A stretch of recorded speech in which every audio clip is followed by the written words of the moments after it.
It is mock draft time. Whoa.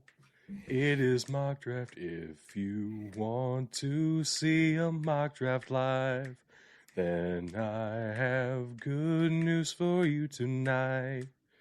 'Cause that's what this is.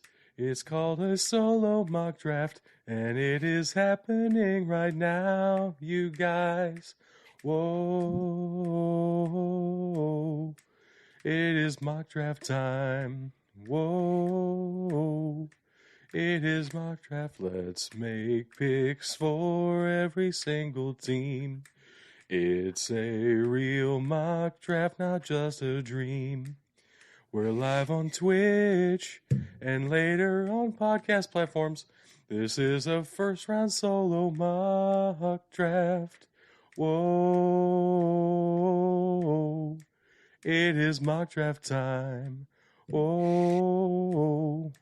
It is mock draft time.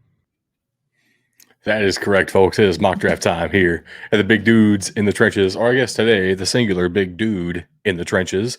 Bug and Tug are both out today. It is just me, the way we planned it today for once. Tomorrow will be Tug's mock draft live as well. And we're closing in. It's almost draft time. The draft, actual NFL draft, is this Thursday. Before we get there, though, worth taking another look, especially now that we have the actual Aaron Rodgers deal completed.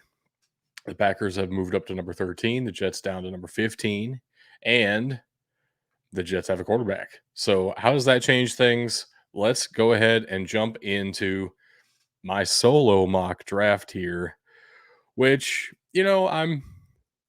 I've done one already on the channel, I believe, and I don't think it went that well because I was trying too hard. This one might end up being a little bit chalky. There'll be a couple of decisions in here I think you guys will appreciate. But we are starting off with, of course, the Carolina Panthers on the clock. They're not going to trade out of this. Obviously, they traded up for it. They know what they're doing already. You have to assume you don't trade up to number one without knowing what you're going to do. According to basically everyone at this moment, that pick will be Bryce Young at number one. Probably the best quarterback in this class. Kind of depends on what you're looking for, though. I was actually having this conversation just today.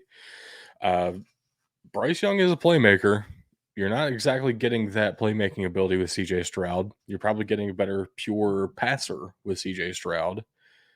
But then there are some upsides with a Richardson that you're not getting with either of those first two guys. And Will Levis is kind of that middle of the road, kind of good at most things, quarterback prospect. Maybe that actually hurts him in this first round. It probably will for me. Spoiler alert. But we're on to number 2 with the Houston Texans. I would love to see them take a quarterback. It's been very hard to watch the Houston Texans play these past couple of years just because Davis Mills really isn't that bad. He's not going to win you games.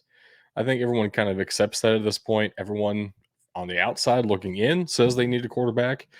At the same time, the way the coach and GM contracts are really set up, it does feel like they're set in stone for a long-term rebuild here. Go ahead and take the path that the Cleveland Browns took, and not that the Browns are a, a shining pillar of great success in rebuilds. Take that star edge rusher and then wait on quarterback for another year. That can probably make your team better in the long run. You are kind of risking not having a pick this high next year, though they still have 2 first-round picks next year. I think you're in a safe spot to go ahead and take the best player. I think most people would call the best player in this class at this point Will Anderson Jr. He's very good. It's hard to beat around the bush with that. He's very good. A couple of things that I've already talked about in a couple other shows where it's like he has a couple of penalty concerns. The height and weight don't exactly fit the mold you might be looking for at that position. It's Will Anderson Jr. He put up like 32 sacks in 2 seasons in the SEC. You can't beat that as far as production. Again, I've already talked about it in other shows as well. Collegiate production does not translate to NFL success. We will see what Will Anderson can do. I kind of have faith in the guy. He seems to have been doing very well at this for quite a little while here. But that comes up to number 3 with the Arizona Cardinals. Now, in our BDT mock draft 3.0, I actually took Devin Witherspoon here. I still don't mind that move. I think more realistically, we're going to see a trade. Now, this is Pro Football Focus, so I don't know exactly what they're going to throw my direction here. Actually, they do have the Tennessee Titans as an option, looking to move up to number 3, and I think that makes a lot of sense on both sides here. The Cardinals need a lot. You need a lot of pieces to make this team even approaching a real rebuild. You kind of lost all of your defensive front. You still don't have a corner. You haven't had a cornerback in several years. I don't know what you have on offense, especially if you trade DeAndre Hopkins, which they're still rumored to be doing. That I don't know what you have there. So go ahead and get some more pieces. Get as many pieces as you can acquire. For right now, I'm just going to make it work. Like I don't want to put together all the details. I think it would be something along the lines of maybe a 2 1s and a 2, maybe something like that. Uh, roughly accurate. I don't know for sure. But the Tennessee Titans are moving up in this mock draft to number 3 overall. Going to take a quarterback here. The question becomes, who do you want to study under Ryan Tannehill for a single season? You essentially have him for one more year. Who do you want to kind of mold into what Ryan Tannehill became with the Tennessee Titans? Where, I mean, he was very successful for a couple of very strong seasons there. I think the best answer to fit that mold of what the Titans like to do at quarterback would be CJ Stroud. And I'm going to take him here at number 3 overall. He's a great, accurate thrower of the football. That is very hard to pass up on if you're looking for a quarterback. So I am taking CJ Stroud. I know some people might think Will Levis is even a better prospect right now. There's rumors flying around that CJ Stroud is a terrible processor when it comes to football knowledge. I'm not buying into that. I watched him play for 2 straight years, get better every single time he stepped onto the field. His best performance was against Georgia, and I'm sure that's been talked to death if you've been listening to mock drafts. So CJ Stroud is great. I think the Titans are getting a fantastic player here in the trade up scenario, but it does leave the Indianapolis Colts, their division rival, with probably who their pick was at quarterback anyway. I've seen this quite a bit. At this point, it feels like Will Levis to the Colts is kind of the move that they want to have happen. I understand it to an extent. At the same time, organizationally, Will Levis makes sense. For your new head coach, Shane Steichen, I'm not sure Will Levis is exactly the mold I would have gone with. Jim Irsay has a lot to say in the building. Of course, it's his money. Um, I feel like he's going to push for Will Levis, maybe even more than the coach will. That's not entirely fair. Will Levis is a solid quarterback prospect, and we've talked extensively about this on this channel as well. Uh, you're betting on some traits here with Will Levis, not exactly the collegiate production. Similar story to Will Anderson, just on the opposite side of the spectrum. Anderson had great collegiate production. That doesn't translate. Levis has bad collegiate production, at least last season. That doesn't necessarily translate to the NFL either.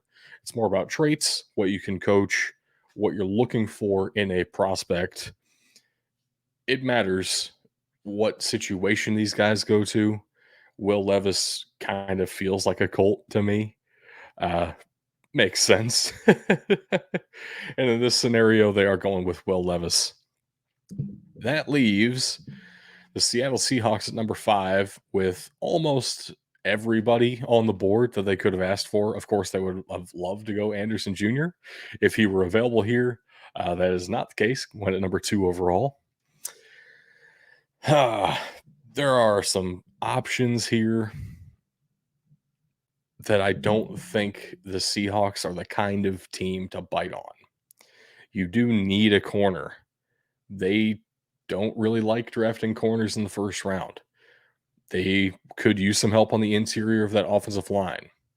Again, not something they always do in the first round, and I don't know that there's a guy you can play on the interior that's worth number 5 overall. I mean, Peter Skoronski might end up being a guard in the NFL anyway. Potential top 5, top 10-ish pick, at least according to PFF here. I don't know about being that high. I don't really see the Seahawks making that kind of a move. Where I could see them going is defensive line, which they love drafting. Um, they love drafting very high as well. I think I am going to go ahead and go with Jalen Carter here. Talent's just too good to pass up on, right? You have some questions about the off field stuff. Everyone's kind of, I think, blown it out of proportion to an extent. Look, if the situation as reported is 100% true, that is very bad. To the same extent, I don't think he's going to fall outside of the top 10 just because he was accused of something that may or may not be true. And people have kind of extrapolated beyond what it probably really meant. Jalen Carter's great. And the Seahawks are doing themselves a big service here, getting themselves a very scary interior of that defensive line.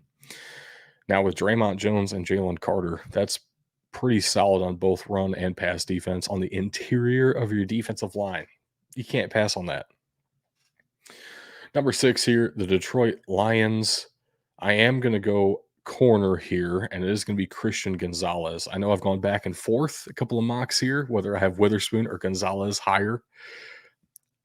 I think in this exact scenario, Gonzalez probably makes more sense. Probably fits what the Lions want to do at corner a little bit better than Devin Witherspoon does. Just a faster guy. Maybe not necessarily the man press skills of Devin Witherspoon, a rangier, lankier corner that sometimes teams really want. And if he can make that work in the NFL, it's going to be, I mean, that's something that doesn't always pan out. I think he has the athletic traits to do it. And I would bet the Lions are willing to take that shot. Christian Gonzalez to the Lions here. They do have another first round pick as well. They have a couple of needs on that defense. We'll see them again, and the Seahawks again, actually. Next up, the Las Vegas Raiders. Another team with a whole bunch of needs. I'm going to do something that I haven't historically done with them, just to kind of mix things up a little bit for myself. I really do think the offensive line is in a bad shape. I'm going to take my number 1 offensive lineman in this class, which would be Paris Johnson Jr. at number 7 here to Vegas. They need help on probably most positions on their depth chart. And you just signed a very fragile quarterback in Jimmy Garoppolo. Let's be real about it. That's kind of the narrative anymore. It feels pretty accurate as well. Jimmy Garoppolo hasn't been able to stay healthy ever, probably. I think that's probably true in the NFL. Get yourselves an offensive line to protect the guy that you paid money for 2 seasons. I mean, you got to see what this guy's worth. Get him a line in front of him. Paris Johnson is a great way to start that. The Atlanta Falcons at number 8 are up next. Another team that really potentially could go offensive line, except for the fact they're paying all of their offensive linemen exorbitant contracts that really don't match up with how good they have been performing in the last couple of years.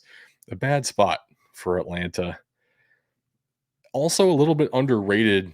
They might be tempted to go quarterback here in this exact scenario where Anthony Richardson does fall to them at number 8, like some people don't think is possible to have happen. Do you really trust Desmond Ridder? I don't know either side of that. Can you trust Desmond Ritter? Do the Falcons themselves believe in him? That's a different conversation. I don't know the answer to either of them. I'm not going to go that direction here. It is something worth considering. What is left on the board, though, is a guy. Apparently, PFF doesn't believe in this guy at all anymore. Tyree Wilson. I see a lot out of Tyree Wilson that would make a ton of sense for the Atlanta Falcons. Huge edge rusher. You don't see that often enough in the NFL draft. 6'6" with basically 7-foot type wingspan. Uh, he is massive, and he can win in multiple different ways to get around that offensive line and just be a pure edge rush menace that the Falcons really haven't had in a long time. And they've tried a couple of drafts now to get some help in that front seven. I think Tyree Wilson is your answer, and he falls to you at number 8. I know PFF doesn't think that anymore, apparently, but in my opinion, that would be falling to number 8. Number 9, the Chicago Bears. I kind of like what we did last time with them, where actually traded down again.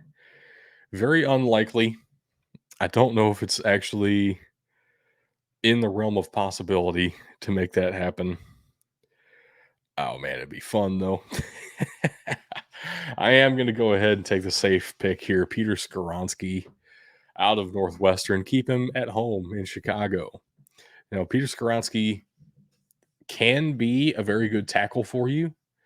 At the same time, the Bears need basically all 5 positions on that offensive line. I could see Skoronsky sliding in at guard very easily. With his shorter arms, you do have some concerns about him playing tackle at the next level, but he is very good at playing tackle, at least in the Big Ten. Again, conversation worth having. Collegiate performance does not necessarily translate. It's the traits, the physicality that translates. We'll have to see about Peter Skoronsky. It certainly worked for Rashawn Slater. So take the same exact gamble. I think it could be worth it. The Eagles at 10 here are feeling great about themselves. Devin Witherspoon, a guy a lot of people see in the top 10 type of range, falls to them at number 10. And they really need defensive back, like pretty badly, I would say. One of their biggest immediate needs by far. And I'm not sure they have another immediate need right now, like one of the deepest teams in the league for sure. Devin Witherspoon is the obvious run the card up to the front of the stage. Devin Witherspoon still available. Absolutely take that kind of a guy at number 10 overall, which leaves the Arizona Cardinals here at number 11 now. Not too many trades so far. That's kind of how the first round usually actually goes, though. Maybe not so much in recent years, but number 11, the Arizona Cardinals, again, a team who needs a lot of different things. I think I've already said that about them in this scenario. Trading down to get some additional pieces, another first rounder next year would be massive. I do want to go edge rusher, and it might look like I'm copying what PFF has here. I've had Nolan Smith as a potential top 10 talent in this draft basically the entire season. He tore his pec at the end of the season, sure. That doesn't mean he's not great, and he still tested very well. He's everything you could be asking for in kind of an outside linebacker role. Can put his hand in the dirt in a 4-3, wouldn't really want to line him up in that scenario. But you can move him around, and he is talented enough to do that. Not a 1-to-1 JJ Watt replacement, but definitely a great addition to your defense, which needs a lot of help. That does leave the Houston Texans at 12, and it feels crazy. I kind of thought it might happen, but Anthony Richardson has fallen to them at 12. And Uh, and I don't want to give it to him. I don't want to give him Anthony Richardson at 12. Um, I really don't. They took Will Anderson Jr. at number 2.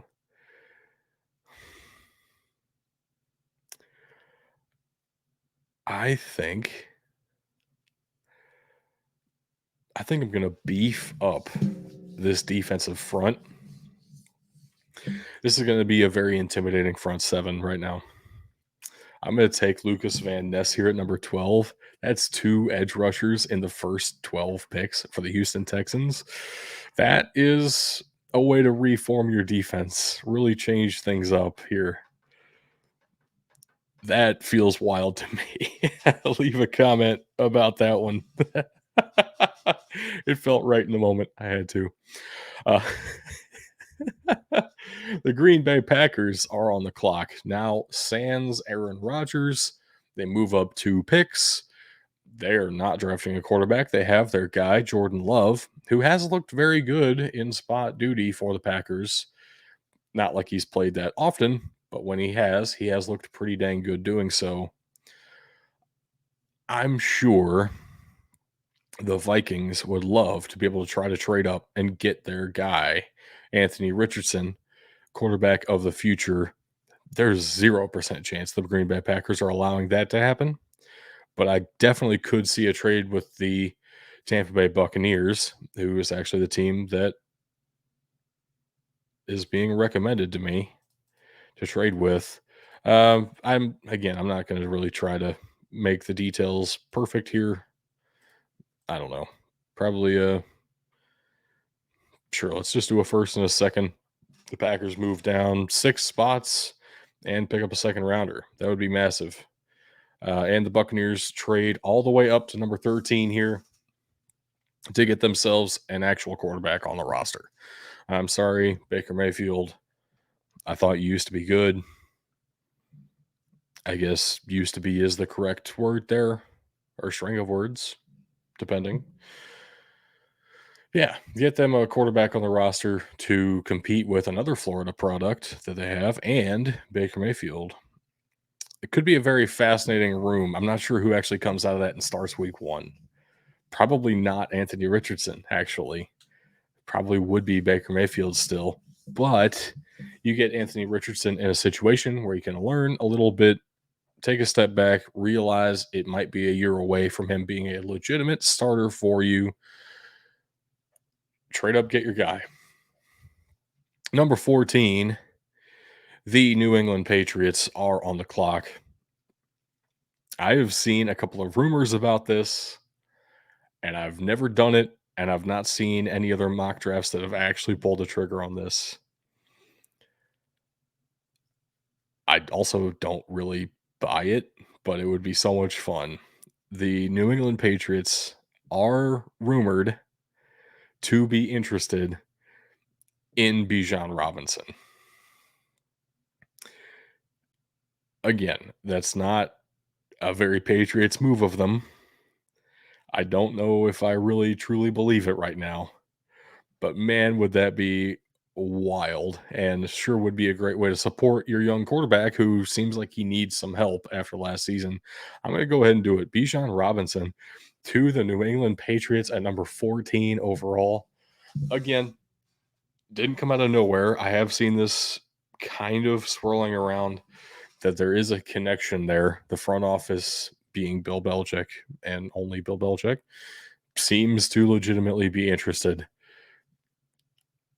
Wild.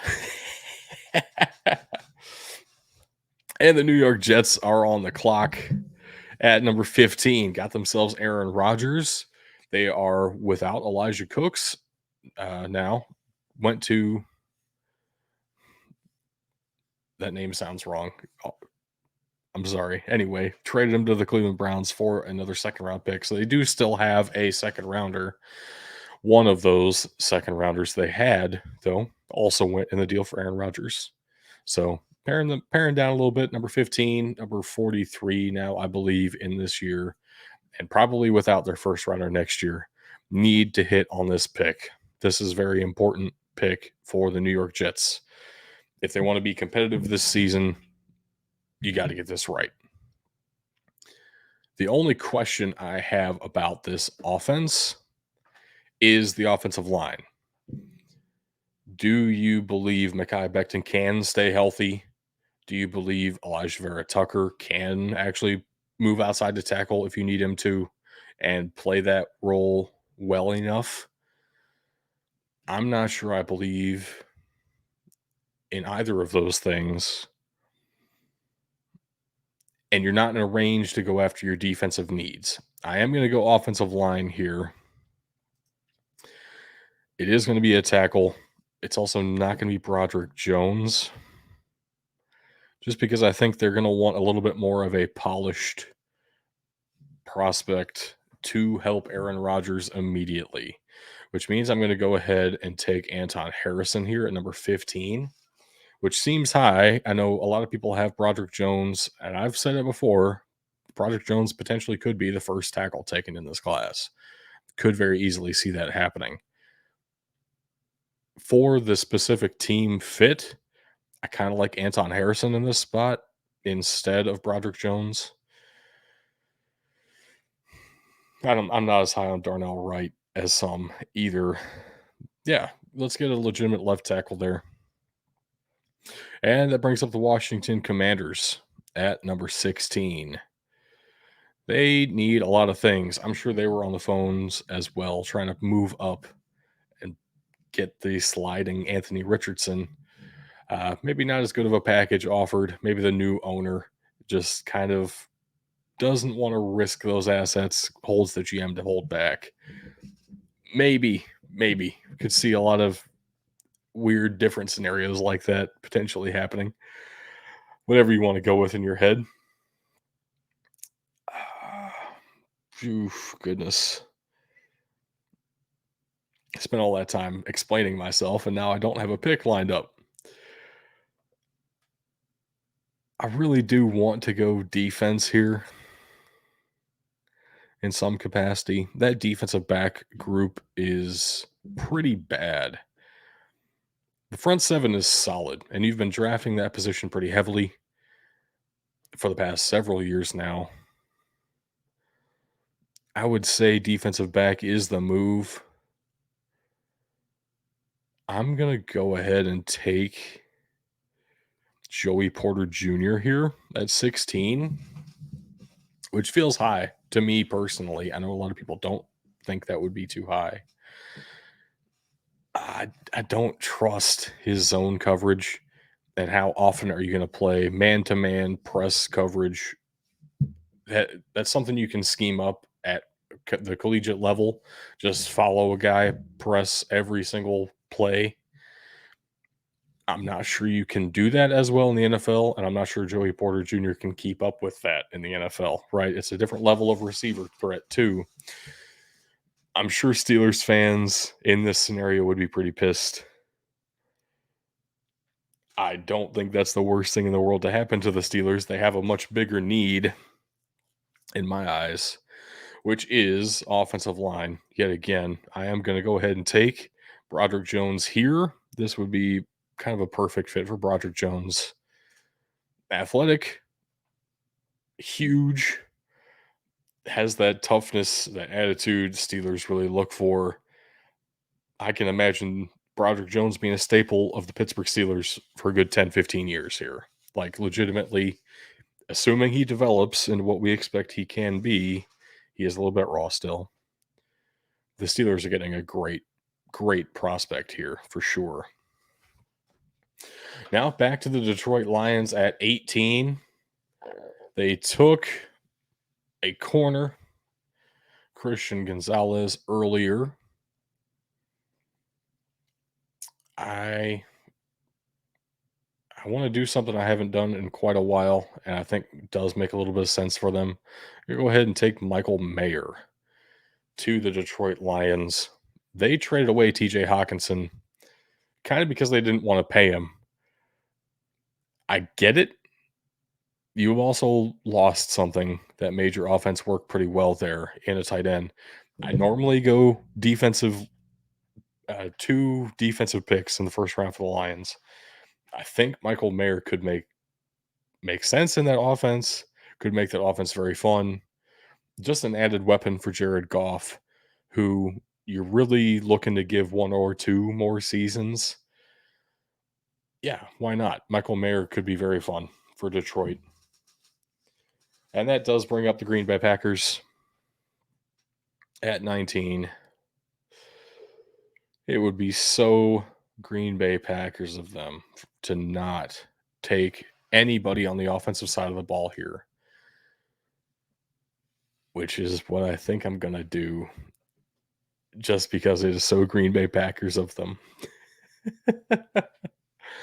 I'm going to. Oh, man. Here's the conundrum. Do I go a defensive back or do I go an edge rusher? They they love drafting corners high. They love drafting edge rushers high. That is the conundrum. I'm actually going to go ahead and take Will McDonald here. Yeah, I think that makes sense. Kind of a Green Bay Packers mold at edge rusher. Very talented. No question about his talent for me. Just not the body size, athletic profile necessarily of the guys at the top. Very talented edge rusher, and was a big reason why that Iowa State defense was bearable to watch. so, so yeah, Will McDonald ends up as a first round pick to the Green Bay Packers here. Now the Seahawks, I did take Jalen Carter earlier, which puts them in a very interesting position. What do you possibly need right now to help your team at number 20? I'm not sure. What I do know, there are a bunch of teams here who really need receiver. No receivers have gone yet, and we're about in the range where they're all going to go. I That is crazy. I did not expect that to work out this way. I was thinking of trading down with the New Orleans Saints. That's the only trade PFF is offering me. That works out very well. Okay. We're moving up with the Saints here. Again, details, I'm not sure. I'm not a GM. I don't have to deal with actual trade, draft pick value. And I don't want to mislead you into thinking that I have some kind of insight on that. I truly do not. But the New Orleans Saints are going to move up here, which I love for the storyline, first of all, and because it is absolutely a New Orleans Saints move to just keep moving up as much as possible.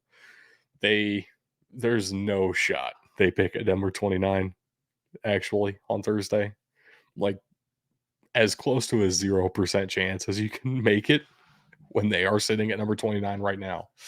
But the storyline is they love Ohio State players.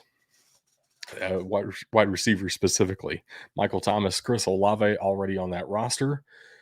Jackson Smith and Jigba is similar. I will grant you that. He does not do exactly the same thing as those guys. And if you want Derek Carr to succeed, I do think you have a pretty good offensive line. I don't know what you have at tight end. Running back is a question mark right now because the Kamara situation, whatever that even means right now. Michael Thomas is often out.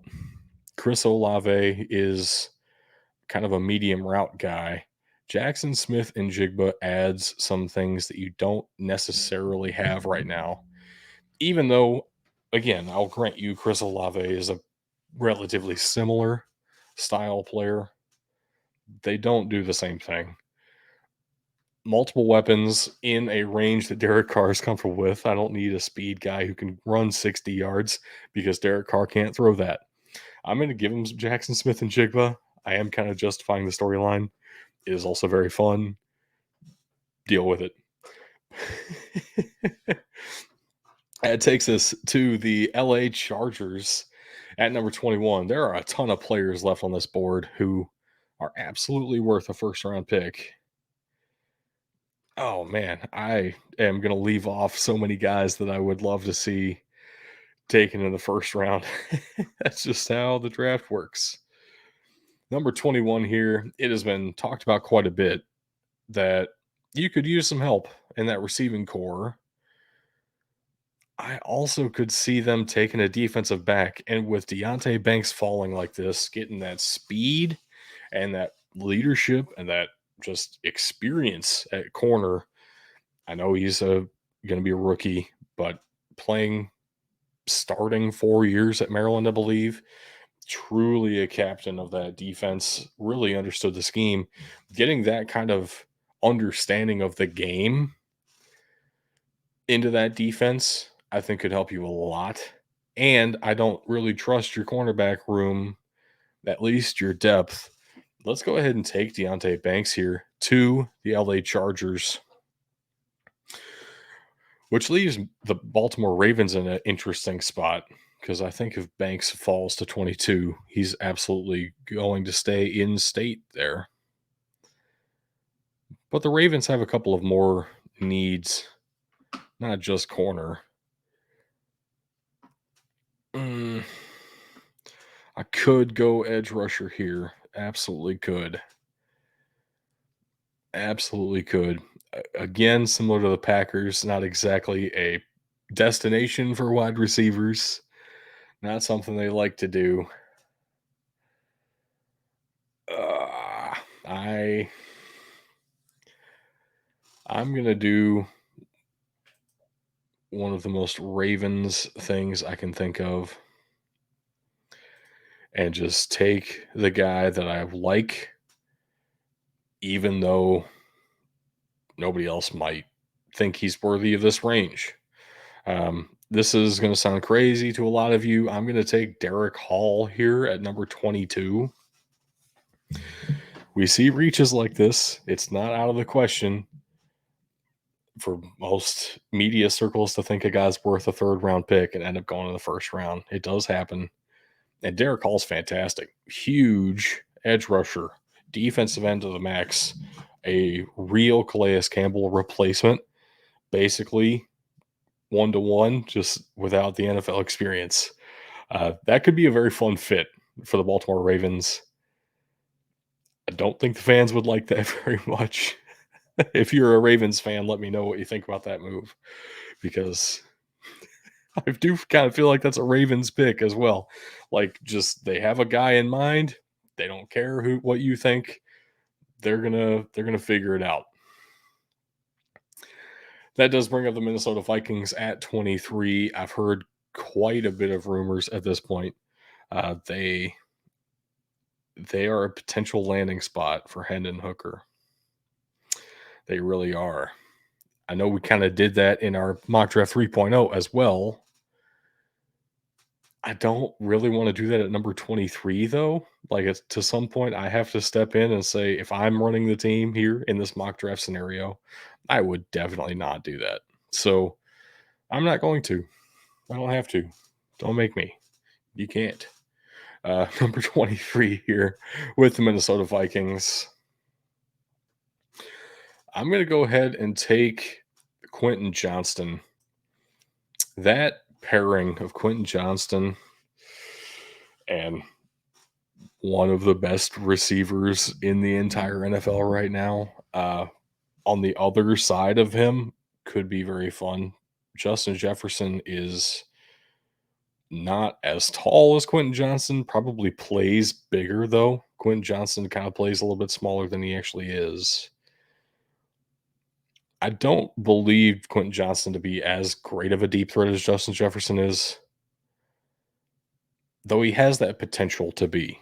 He definitely has the attributes to develop into that kind of a role. Quentin Johnston is a great number 2 to a Justin Jefferson. I mean, that's probably true of anybody who gets to call themselves a first round talent wide receiver. Yeah, I would love to be a number 2 to Justin Jefferson, but that's where I'm going with the Vikings here at 23. Number 24, the Jacksonville Jaguars are on the clock. A lot of people want to go tight end here. Dalton Kincaid's sitting right there. I completely understand where you're coming from. At the same time, I'm going to go with Miles Murphy. They have Evan Ingram on a franchise tag. They very well could work out a deal with him if they even want to do that. You're getting Calvin Ridley back. This offense might look entirely different. You might not really need to rely on a guy like Evan Ingram at that tight end position, which Dalton Kincaid could be a pretty direct replacement for. Just a receiving threat, not really a good blocker necessarily. Great receiving threat, though, at the tight end position, which is basically what Evan Ingram has been able to develop into. I'm going to say you need more help on that defense. Trayvon Walker is not enough. Let's get another edge rusher in there. Similar to what I just did for the Houston Texans. That AFC South is now a very terrifying place for CJ Stroud to have just entered, especially with no offensive line to protect him. Oof, rough. That does bring up the New York Giants at number 25. Man, there are so many great options here for them that a lot of people are picking to them in this round as well. I kind of don't want to go with Brian Branch. Saying it that way does mean that I do kind of want to do that as well. Brian Branch feels like he fits. None of the receivers left. I mean, Quentin Johnson would be a different mold for you in the first round. All the other receivers in the first round, you feel like you already have that role filled with the other receivers on your roster. I don't really want to go wide receiver here necessarily, if I can help it. Would be very fascinating to go ahead and take a center here. We've talked about it before. Not really a legitimate starting center on that roster at the moment.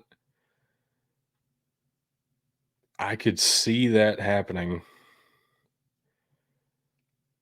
Would also love for the Giants to finally get a linebacker at some point. They just seem to not want to do that ever. Don't understand that decision. You know what? I'm going to go for it. Let's go John Michael Schmitz here at number 25. Higher than I usually take an interior offensive lineman. And I don't usually take John Michael Schmitz first out of the interior offensive lineman, but a true center, a very good one at that. And they definitely need that position. Roughly in this range, I understand the move. You have some other needs. I'm not sure the guys on the board exactly fill what you're actually looking for here, though. So that does bring us to number 26 with the Dallas Cowboys. And I'm just looking at Dalton Kincaid here, thinking about how great a fit that would be, and then realizing this is the Dallas Cowboys. Why would they do something that makes sense to us mere mortals? They're going to pull the absolute trump card, the wild, out of nowhere genius 420 IQ play. I'm going to go ahead and give them a couple of options there. I'm not doing that. I had a thought. I'm not. I'm not doing it. Let's. You know what we're gonna do? I haven't done this in a long time. I kind of want to do it here. Let's go Drew Sanders to the Cowboys at number 26. That fit is so great. And I don't know how much you really believe in a Leighton Vander Esch anymore, right? What are you really getting out of him that you couldn't get in a younger, cheaper option? So let's go get Drew Sanders to be that do-it-all middle linebacker for you. Let Micah Parsons run around the field wherever he pleases and let Drew Sanders take care of the rest. That would be a great linebacking core. Certainly help that defense, which is the weaker part of the team, at least in my opinion. Yeah, Drew Sanders to the Dallas Cowboys. It's already happened. I can't go back now. I'm just reflecting on I do kind of like that move. All right, the Buffalo Bills at number 27. Again, a lot of options here for them. And once again, they truly need depth at the defensive back position, not just because of the DeMar Hamlin situation. It does seem like he is on path to be cleared to play football again, which is incredible in its own right. But even with him coming back, you still need depth at that position. Brian Branch falling to the Bills, I don't really like it. I think he's way better than this. He also doesn't exactly play a position that you can justify taking too much higher. Do you put him at corner? Do you put him at safety? Do you play him in the nickel exclusively? Do you really want to draft a nickel corner in the first round? Well, when he's this good, maybe. I'm not sure what his role is going to be.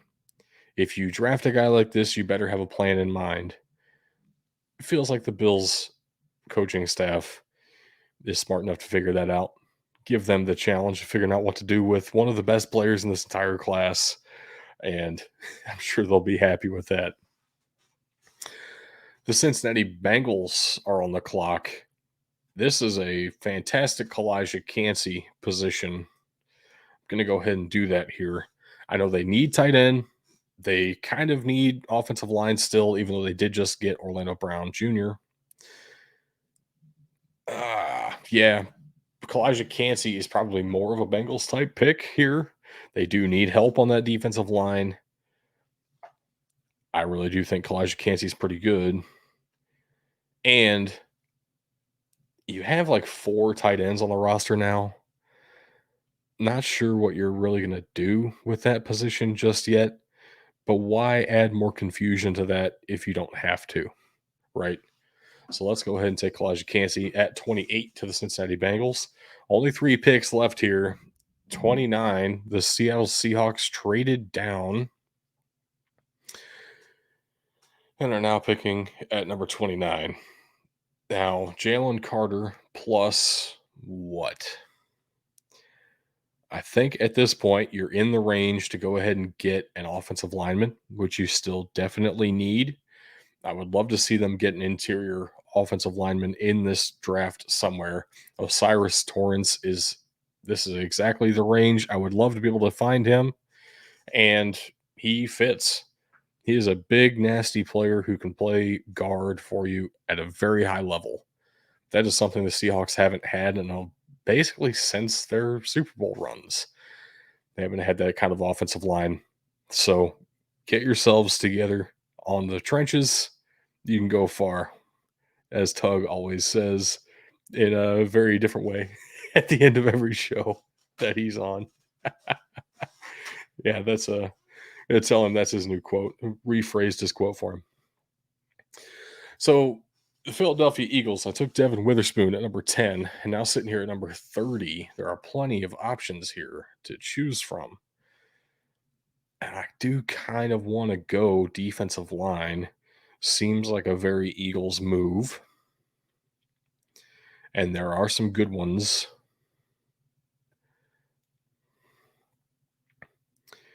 Let's go ahead and take Keanu Benton here at number 30. Another reach on the defensive line, if you want to call him that.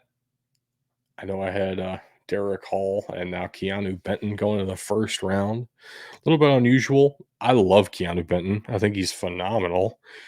And exactly in the mold that the Philadelphia Eagles usually look for, with a defensive tackle pairing of Keanu Benton and the largest defensive tackle we've ever seen in our lives out of Georgia last year. You can comfortably replace a Fletcher Cox when he retires. That needs to be the game plan now, is build yourselves up so that your 30-something-year-old players can retire as Eagles, and you have a plan in place. Keanu Benton is a fantastic player, can do a little bit of pass defense is great in run defense, stuffing up the middle of the line. I could see this being a fantastic fit. Now, you might be able to argue they could get him in the second round. Uh, Not sure if he's going to be there. No way to tell. Go ahead and get your guy if this is your guy. Keanu Benton at number 30 isn't as crazy as it might seem on the surface. At number 31, the Kansas City Chiefs are coming off of a Super Bowl win. And what do they possibly need on this roster? The list starts and seems to end at wide receiver. At the same time, do you trust that maybe wide receiver will be there later for you? Maybe wide receiver next year will be there for you with a guy like Dalton Kincaid still on the board. That might be hard to pass on. Even harder to pass on, though, is the speed of Zay Flowers. I know that's crazy. Jordan Addison just slipped out of the first round in my mock draft here. That's how the draft goes sometimes. Unexpected things happen. Took Zay Flowers with our last pick at number 31. That speed would be completely unfair on this Chiefs offense. So scroll through it again for you. If you want to see it, you can pause and take a look.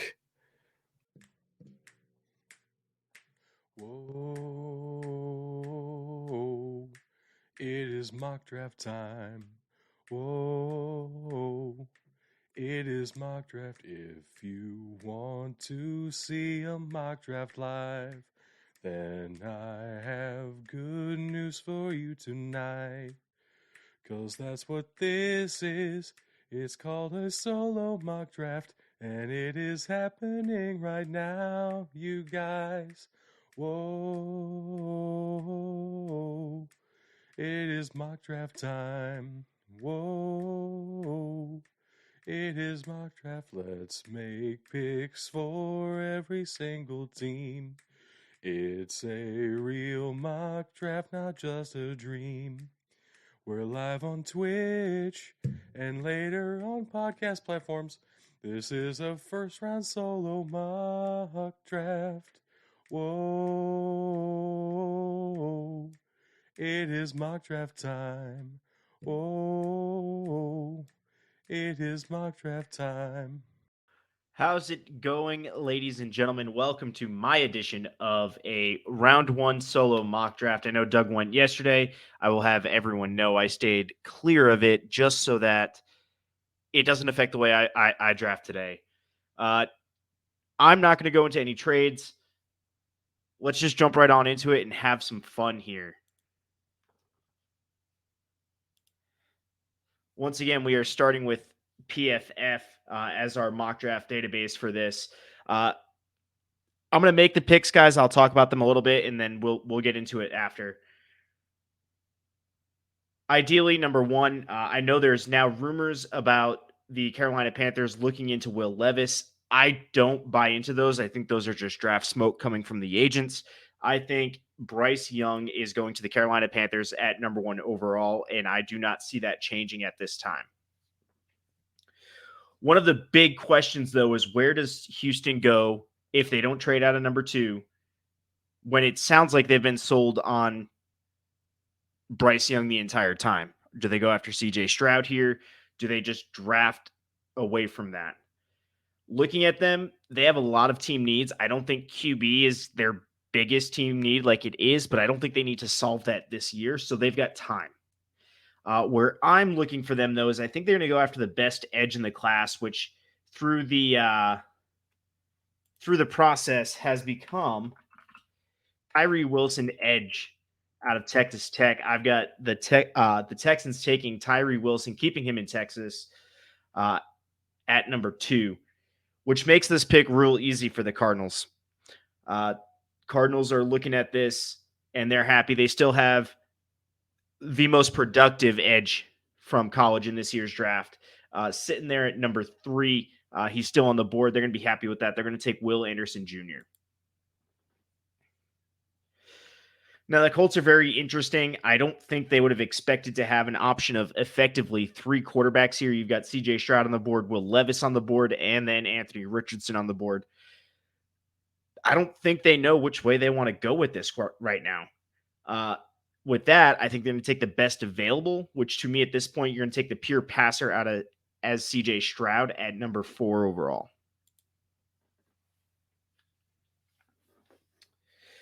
The Seahawks have an interesting position here. They need to have a lot of needs on the defense. There's a lot of defensive guys on the board, but one that they need that's no longer there is going to be an edge rusher. So they're going to look to their next biggest need. To me, their next biggest need is going to be cornerback. I do think Devin Witherspoon has the potential to be the best cornerback in this class. I do have him becoming the first off the board at number 5 overall. Devin Witherspoon to the Seattle Seahawks.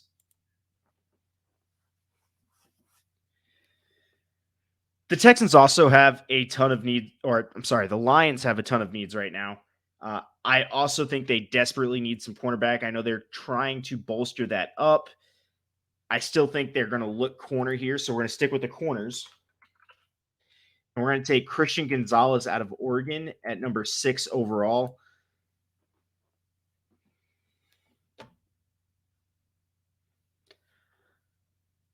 The Raiders have easily been one of the toughest teams for me to mock. They can go any direction here. Do they believe in Jimmy G for a couple of years? Do they not? It's all up in the air. Do they go quarterback? Do they go offensive tackle? Do they go anywhere else on the defense? It's tough. In this draft today, I think with the hype around it, I'm going to take a risk, and I think the Raiders are going to go after Will Levis here at number 7.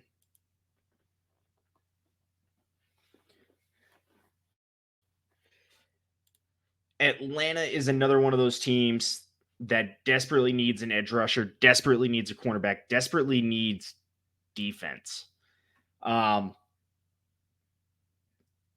So many different directions they can go here that makes this tough. I'm going to go ahead. I'm going to filter out to my edge rushers. I want to see who I have available. I know I'm using PFF as my mock draft database, but I do like to use TDN for their player rankings and things like that. That being said, there's a dude that I have absolutely enjoyed watching that I think is not getting enough love on PFF, but he does on TDN. I'm going to go ahead and I'm going to take Miles Murphy out of Clemson as the number 8 overall pick in the draft in my mock draft. Chicago Bears are definitely on the upswing across every measurable position here, but they need to solidify it. One of their biggest needs still is tackle to protect their young investment in Justin Fields. So they're going to take the best tackle in the class, or the most technical tackle in the class, I should say. And I'm going to go ahead and give them Peter Skoronski out of Northwestern at number 9 overall.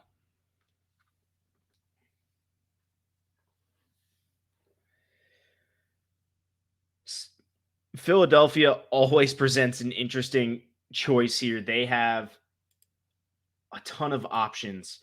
They don't need a ton. They just coming off a Super Bowl appearance. They played well. So what do they need to do? They need to get younger on the defensive line. They need to get a running back at some point, and just continue to bolster that offensive line. The way this draft is going, and I know he's got off the field concerns that you want to be wary of, especially with the top 10 pick.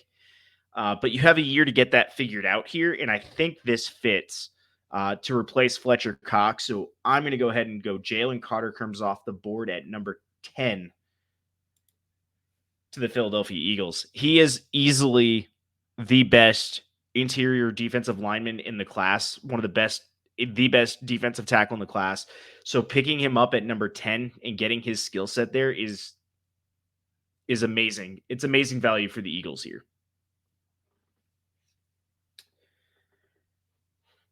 For the Titans,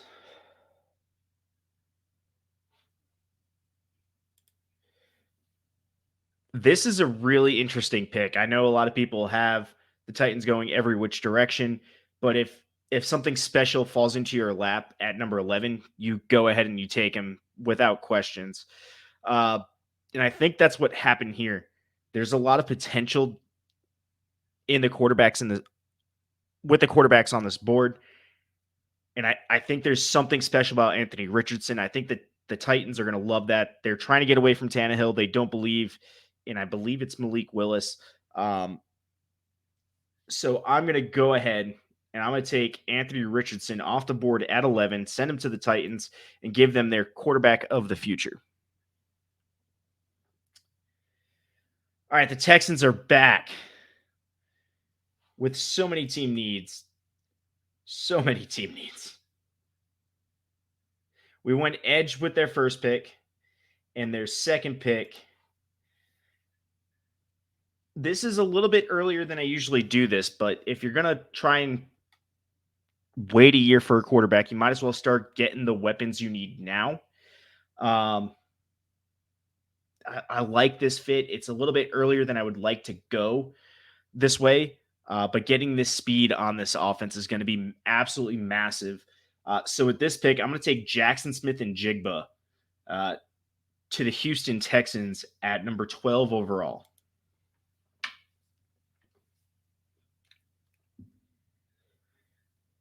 I'm not gonna lie. I in the past couple mocks I've done ever since this trade with Aaron Rodgers has happened, I have been doing a lot of quarterbacks to Green Bay. I don't think they believe in Jordan Love. I don't see it there. But all the good quarterbacks, all the top end quarterbacks are gone at this point in this draft. So what am I going to do is I'm going to go get a tackle as Bakhtiari is not getting any younger, and I think the Packers need to be ready for that and get younger on that offensive line. So at number 13 overall, I'm going to take Paris Johnson Jr. Definitely one of the top two tackles in this class. Definitely has the upside potential, all pro potential here. Absolute stellar pick for Green Bay if they can swing Paris Johnson Jr. at 13 overall. For the Patriots, I don't want to do this. I hate doing this. I hate that I have to do this. The Patriots do have a ton of needs. Don't listen to PFF. QB is not a need for them. They do need to pull pressure off the quarterback. You can do that a couple ways. You can get better offensive line, but there's no first round FCS Division II type tackles here. So I don't see them going that way. But I do see them taking a running back. This might be off the wall. I really like this. I like the fit. Dude's an all-around back, absolutely stellar on the field with no issues. Could have easily been a top 10 pick if he wasn't a running back with the pure athleticism and productivity he had in college. So I think for me, this is an absolute no-brainer, and the Patriots are going to go with Bijan Robinson.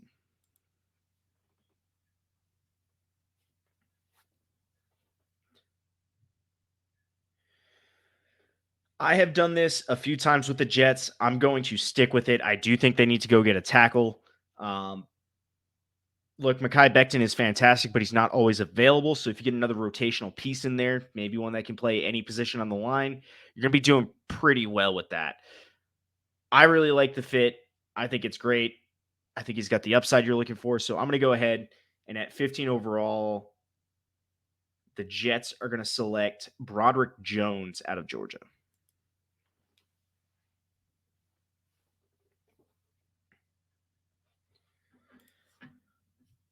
Washington is another one of those teams with so many team needs. You never quite know where they're going to go. If there's one of those top four quarterbacks on the board, I think they go quarterback. There's not.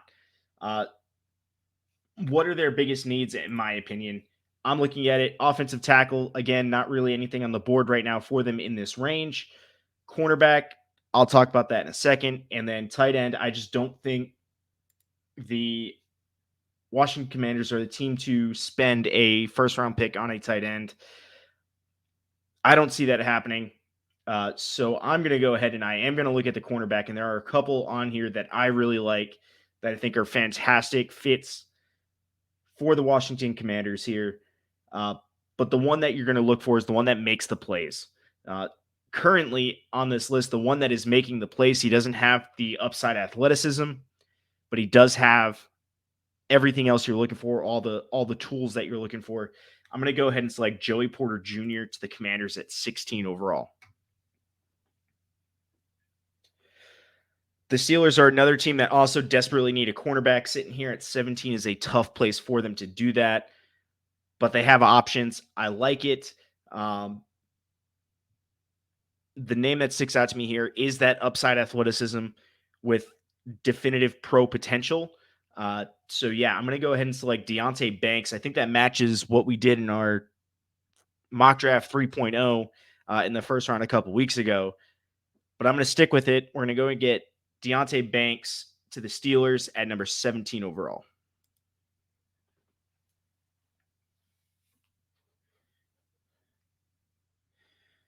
All right, so the Lions are still in the position where they definitely need another edge rusher to play opposite Aiden Hutchinson. And look, when you're looking for this, you're looking for a guy that's spent time in a rotational system, wasn't always the number one dude on the team, never always the absolute star, but definitely with that upside potential. And we're staring at him right here. He's right there at the top of the board. As an edge rusher, I like Nolan Smith going to the Lions in this spot to play opposite Aiden Hutchinson. Makes that a really, really scary rushing pass rush attack for the Lions there. And that can only help them. So I'm going to go ahead and take Nolan Smith to the Lions.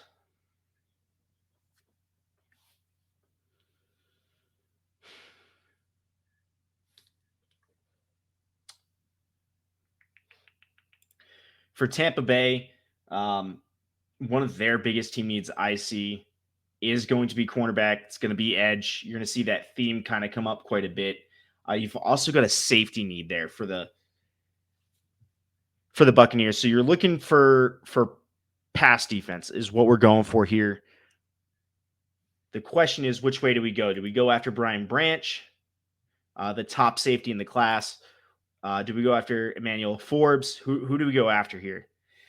There is a dude in the cornerback room that I think is a fantastic fit for scheme with Tampa Bay.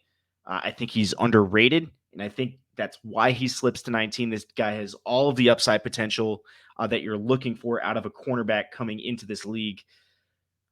So I'm going to go ahead and I'm going to take Cam Smith, who I think is a better prospect at this moment than Emmanuel Forbes. So Cam Smith out of South Carolina as a cornerback going to the Tampa Bay Buccaneers.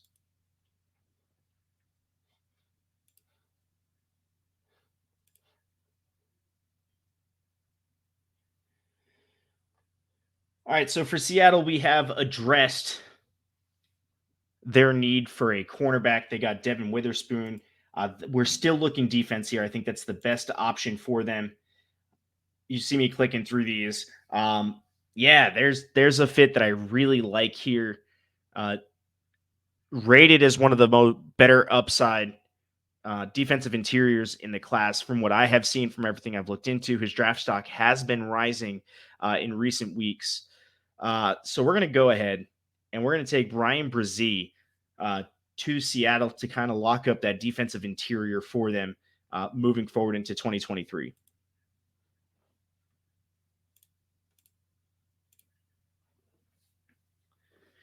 Looking at the Chargers and all of the mock drafts I've done, they typically do go wide receiver for me, but they go about it in different ways. Who do they target?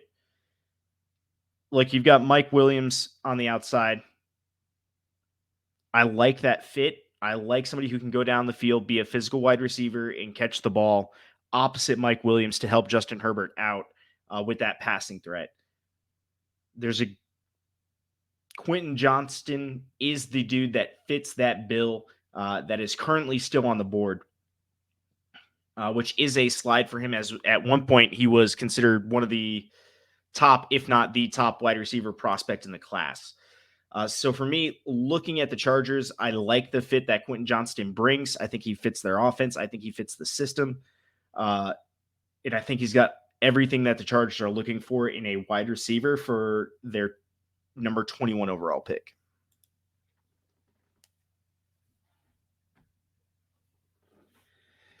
The Ravens are also going to look wide receiver here. I think they're happy. I think Lamar is happy with how this draft has shaped out so far. Look, they need every kind of receiver, outside, inside, speedy, slot, you name it, they need it. So they're going to be happy with what they can get. And what they can get right now that just kind of fell into their lap is Jordan Addison. And I think he is going to be a fantastic fit to play alongside Lamar and pull some of the pressure off him.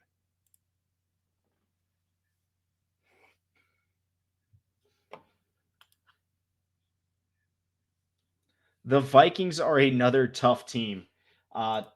Look, everyone says they need a wide receiver. They got Justin Jefferson. I don't see them going wide receiver in the first round at 23 overall. I don't. So what are their other needs? They need a cornerback, as everyone does. They need a quarterback. Again, we've talked about that. There's not another one in the draft I'm willing to spend a first round pick on. I know Hendon Hooker's draft stock has been rising. I'm just not a believer. So what are we looking at here?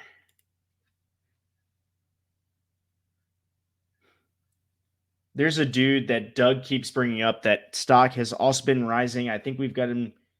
He's listed as a second round value and some of the other sources I've been looking at. You're sitting here at the back of the first round. Yeah, you can justify it. So I'm going to go ahead and do it. We're going to go get Keely Ringo from Georgia. I know it's high based on PFF's rankings. I like the fit. I think it's a good fit, and I think it's going to benefit that Vikings defense that has been underperforming for more than the past couple of years.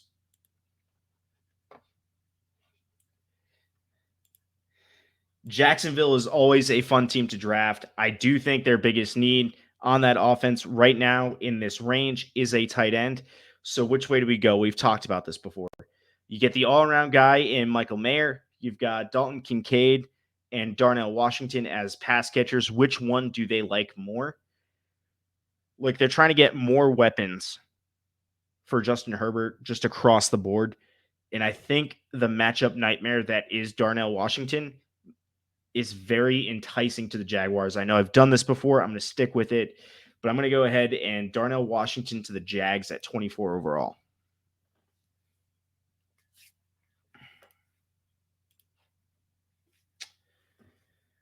For the Giants, you're definitely looking wide receiver, help Daniel Jones out, get some pressure off Saquon Barkley. How are you going to do that? They're going to see what's available when it comes to them. And look, Zay Flowers has, again, we've talked about this, might not have the productivity in college, but that doesn't always translate. What he does have is the traits that you're looking for an inside slot receiver to make plays after short catches and break big gains. That's exactly what you're getting with Zay Flowers. That's exactly one of the things the Giants need right now. So I love this fit. I think it's fantastic. He's going to fit the system. He's going to get along well with Daniel Jones. And he's going to help him out a lot. So I'm going to go with Zay Flowers for the Giants.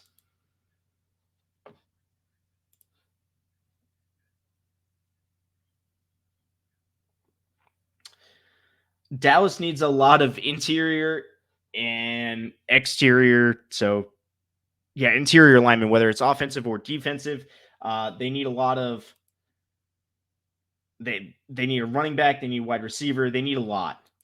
What I'm going to do here, and this might be a little bit of a reach, but again, I'm going based off the fit that I like, that I see. And I think in this situation, they have a chance to replace Travis Smith.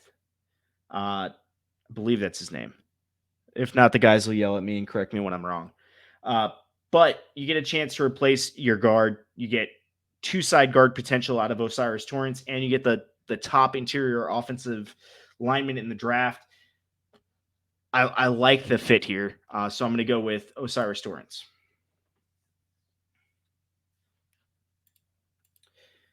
Buffalo is another one of those teams that they don't really need a ton.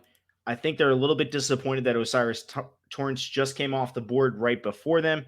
So they're going to kind of figure out where they want to go from here.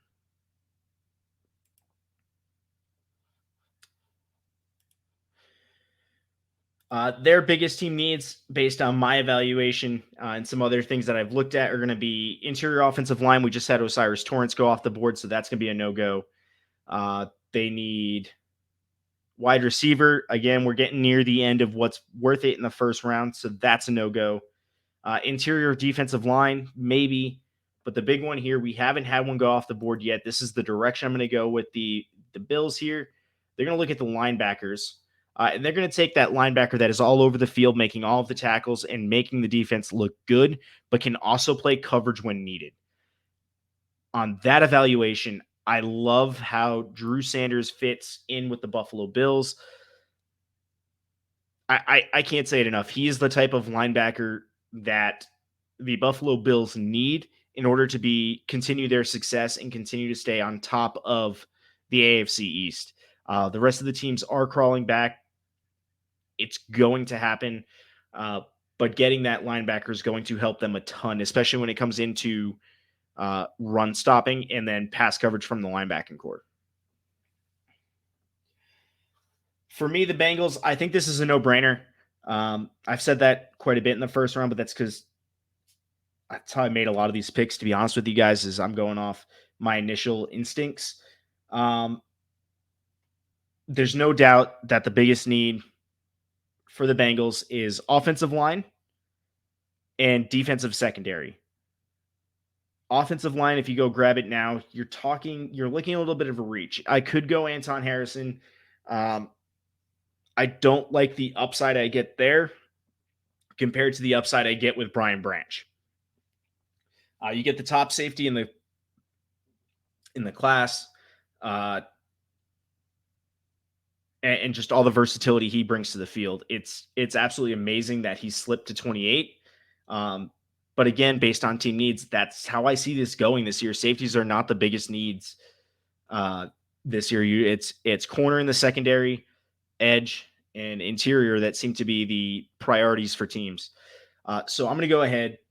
The Bengals are going to take Brian Branch. Again, gives them everything they need on that defense to help them take that step forward that they've been so desperately trying to get.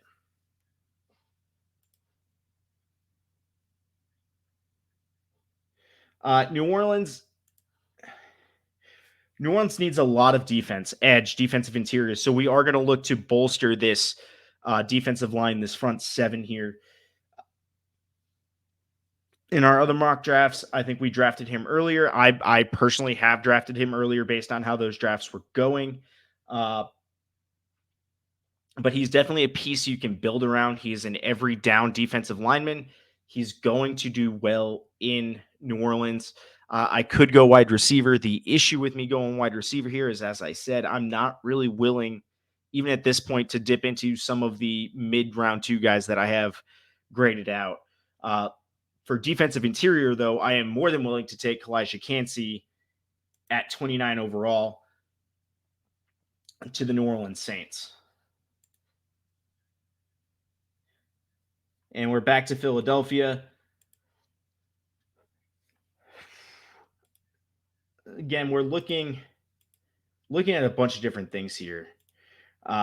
Edges. This is actually a really good fit. He slipped a little bit. Eagles are happy with that. They're not going to complain. But again, building that defensive line, trying to get younger on that defensive line before all those guys start to retire out on them. That's the way the Eagles are going to look here. So that's the way I'm going to go in the first round. We're going to get Lucas Van Ness to the Eagles at 30 overall. And then for the Chiefs, their biggest thing right now, everybody says they need a wide receiver, and Josh Downs would be a fantastic fit here. I could go that way. I'm not going to. I'm leaning going offensive tackle to continue to attempt to protect Patrick Mahomes so you don't get another 500 rushing yards, basically running all over the field for 500 yards and then still getting sacked. We're trying to avoid that, trying to stay on top of the league. With that, I'm going to go ahead and take Anton Harrison, who might have, by some grades, has definitely slipped a little. He's definitely graded as a first 2 second-round guys, so we're kind of right in that sweet spot. So I'm going to go ahead and take Anton Harrison here out of Oklahoma.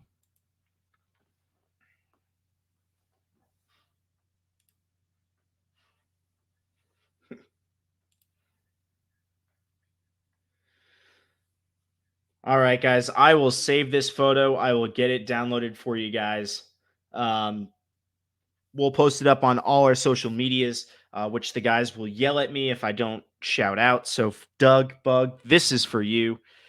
You've got our Twitter, twitter.com/BT football, patreon.com/BT football, facebook.com/BT football, instagram.com/BDT _ football,